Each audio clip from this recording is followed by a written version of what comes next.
The idea of Lionel's different eras seems pretty simple at first. You have the pre-war era of trains made before World War II, the post-war era, trains made after World War II, and lastly the modern era, trains made after 1970. Except these eras don't seem to truly represent Lionel's history as a whole, with some trains which may be considered modern over 50 years old now. In this video, we're going to break down these big eras into smaller, more precise eras, which feature more shared characteristics. Let's start with the pre-war era.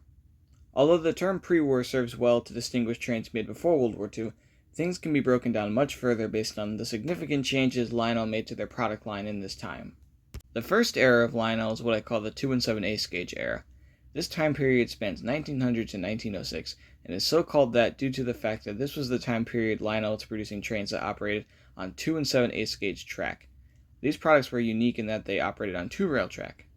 Although these products were often very rudimentary, they began to show some lineage to their later standard gauge counterparts, which bring us to the next era. But before we get into the next era, it's important to understand that a lot of these eras are sort of subjective and don't always have a definitive start and end. Some eras may seem to last longer for some product lines than others, but I'll explain as we go. Following the 2 7/8 gauge era, we have Lionel's early pre-war classic period. From 1906 to 1908, this era is classified by a few things and may change a bit based on viewpoint. First, we have the introduction of standard gauge in 1906. Lionel also introduced O-gauge trains in 1915. This era ended in 1918 when the Lionel Manufacturing Company became the Lionel Corporation. The next era would be from 1918 to 1924. This era is more of a transitional period, as Lionel, now the Lionel Corporation, continued to produce much of the same product, but did continue to expand through marketing. 1924 would see a significant change for Lionel, completely revamping its standard gauge line and greatly expanding its O-gauge line.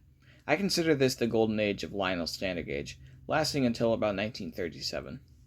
Now this is where the lines get a bit blurred, as standard gauge was cataloged into 1939, but to keep things orderly I cut it off at 1937, which is where the last era of the pre-war period starts. This is what I consider the scale period or the die-cast period.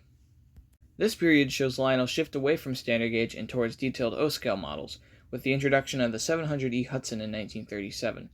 This period showcased many new advancements, mostly in O-scale die-cast, but overall showed a shift towards more realistic models, with products such as double O-scale trains. This era caps off the pre-war period in 1942, when Lionel ceases toy train production due to World War II. This interwar period lasts from 1942 to 1945. Although no traditional toy trains were made during the war, Lionel did release their infamous paper train set in 1943.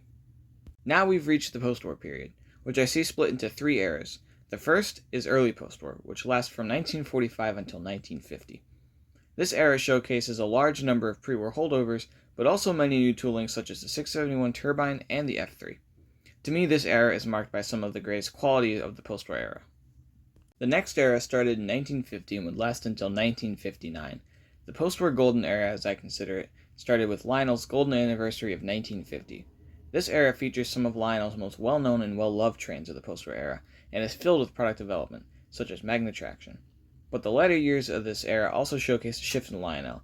As toy train sales dwindled, Lionel attempted to appeal to the nation's youth with space and military products. Lionel also began cutting costs. The last era of the post-war period is the late post-war era, from 1959 to 1969. This era starts with Joshua Lionel Cohen's sale of his Lionel stock and retirement, and ends with Lionel selling its toy train line to General Mills. This era is mostly notorious for Lionel's decline in both sales and quality, but also featured expansion on the more whimsical elements of toy trains. Now we've reached what many may call the modern era, but the first smaller era of this would be the MPC era, from 1970 to 1987. The MPC era is one that's often misunderstood. Although I think the rhetoric has changed a lot of lately, many viewed it as cheap and poor quality. But the MPC era also featured the greatest period of creativity for Lionel since the mid-1950s. Although largely composed of post-war designs, it showed the introduction of more modern elements of railroading, such as the GEU-33B and modern high-cube boxcars. This era is characterized by its diverse paint scheme representing many different railroads. The next era would come with Lionel's purchase by Richard Kuhn in 1986. The LTI era would last from 1986 until 1995. This era showcased massive developments for Lionel, as Lionel focused more on the collector and scale modeler. During this period, Lionel created numerous scale locomotive toolings and also showcased a massive development in technology, with the creation of rail sounds in 1987 and Lionel's TMCC system in 1995. This era ended in 1995 with the creation of Lionel LLC, the current form of the company. The next era would be from 1995 to 2014.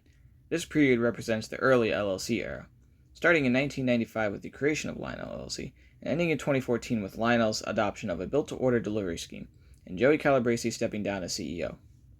This period is notable for ushering in modern Lionel as we are used to, with highly detailed full-scale products, as well as technological advancements through Legacy and Vision Line, among others. And that brings us to our current era, starting in 2014. This period is most notable for the influence of smartphone technology in the creation of the Linechief and Base 3 apps, as well as the rise of fantasy and custom schemes. Now, we don't yet know when the next Lionel era will start. Maybe it already has, but only the future will tell. I hope you enjoyed taking a look back through Lionel's 125-year history and exploring the different eras of Lionel. Again, these are mostly subjective and really a matter of my opinion, but I feel that these eras are fairly representative of changes throughout Lionel's history. If you enjoyed this video, I'd like to ask that you give the video a like and leave a comment below. And lastly, if you enjoyed this video and want to see more stuff like this, please subscribe to my channel. Thanks.